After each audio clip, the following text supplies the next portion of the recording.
ജന്തർ മന്ദറിലെ വിദ്യാർത്ഥി സമരത്തെ നേരിടാൻ rapid action force pellet gun ഉപയോഗിച്ചു എന്നതിൽ അന്വേഷണം ആരംഭിച്ചു. CRPF ആണ് അന്വേഷണം നടത്തുന്നത്.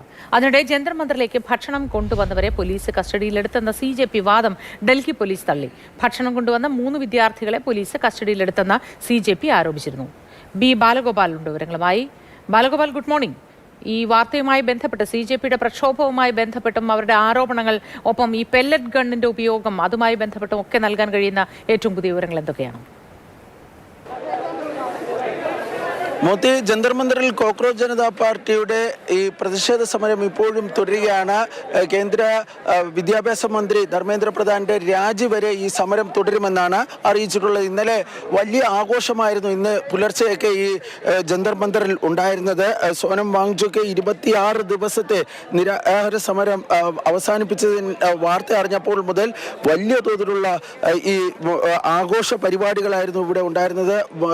അതിനെ വലിയ തോതിൽ ഇവിടെ സ്വാഗതം ചെയ്യുകയും ചെയ്തിരുന്നു. നിലവിൽ നമുക്ക് രാവിലെ ഈ വേദിയിൽ കാണാൻ വേണ്ടി കഴിയുന്നത്, ഇവിടെ ഇപ്പോൾ നിരവധി പേർ, അതായത് കോക്രോച്ച് ജനതാ പാർട്ടിയുടെ നിരവധി ആൾക്കാർ ഇവിടെ എത്തിച്ചേർന്നിട്ടുണ്ട്. ഈ മൂടിക്കെട്ടിയ അന്തരീക്ഷമാണെങ്കിൽ പോലും നല്ല ചൂട് ഉണ്ട്. കാരണം ഹ്യൂമിഡിറ്റി വളരെ കൂടുതലാണ് എന്നതാണ് ഒരു പ്രധാനപ്പെട്ട കാര്യം. ഈ സമരം ഏതായാലും ഉടൻ അവസാനിപ്പിക്കാനും തീരുമാനിച്ചിട്ടില്ല എന്നാണ് കോക്രോച്ച് ജനതാ പാർട്ടി വ്യക്തമാക്കിയിരിക്കുന്നത്. കാരണം കേന്ദ്രമന്ത്രി ഈ ധർമ്മേന്ദ്ര പ്രധാന്റെ രാജി അനിവാര്യമാണ്. ആ ആവശ്യത്തിൽ കുറഞ്ഞ് ഒരു വിട്ടുവീഴ്ചയ്ക്കും തയ്യാറാകുന്നില്ല എന്നതാണ് കോക്രോച്ച് ജനതാ പാർട്ടി അറിയിക്കുകയും ചെയ്തിട്ടുള്ളത്. കേന്ദ്ര സർക്കാർ ഇന്ന് ഒരു ബില്ല് തയ്യാറാക്കാൻ വേണ്ടി തീരുമാനിച്ചിട്ടുണ്ട്. അതിനുവേണ്ടി കേന്ദ്ര മന്ത്രിസഭാ യോഗം ഇന്ന് ചേരുന്നുണ്ട്. പക്ഷേ അങ്ങനെയൊക്കെ ആണെങ്കിൽ കൂടിയും ഈ സമരത്തിന്റെ പ്രധാനപ്പെട്ട ആവശ്യം ഇതിൽ കാണുന്നത് പോലെ തന്നെ, ഇവർ പറയുന്നത് പോലെ തന്നെ ഈ ധർമ്മേന്ദ്ര പ്രധാന്റെ രാജിയാണ്. ആ രാജിയിൽ കുറഞ്ഞ് ഒരു വിട്ടുവീഴ്ചയ്ക്കും തയ്യാറല്ല എന്നാണ് വ്യക്തമാക്കിയിരിക്കുന്നത്. ഇതിനിടയിലാണ് വളരെ ഗൗരവമേറിയ ചില സംഭവങ്ങൾ കൂടി, ചില കാര്യങ്ങൾ കൂടി ഇപ്പോൾ പുറത്തു വരുന്നത്. ഈ സമരക്കാരെ നേരിടുന്നതിന് 20-ാം തീയതി ഇവിടെ നടന്ന സമരത്തിൽ നേരിടുന്നതിന് വേണ്ടി പ്രതിഷേധക്കാർക്ക് നേരെ പെല്ലറ്റ് ഗൺ ഉപയോഗിച്ചിരുന്നു എന്ന കാര്യം ഇപ്പോൾ ഏറെക്കുറെ ഉറപ്പായിട്ടുണ്ട്. റാം മനോഹർ ലോഹ്യ ആശുപത്രിയിൽ ചികിത്സയിൽ കഴിയുന്ന 3 പേരുടെ പരിക്കുകൾ, അവർക്ക് പരിക്കേറ്റിരിക്കുന്ന പെല്ലറ്റ് ഗണ്ണിൽ നിന്നുള്ള ബുള്ളറ്റുകൾ കാരണമാണ് എന്നാണ് കണ്ടെത്തിയിരിക്കുന്നത്.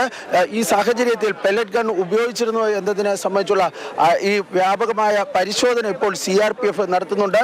നേരത്തെ ഡൽഹി പോലീസ് പെല്ലറ്റ് ഗൺ ഉപയോഗിച്ചിരുന്നില്ല എന്ന് വ്യക്തമാക്കിയിരുന്നു.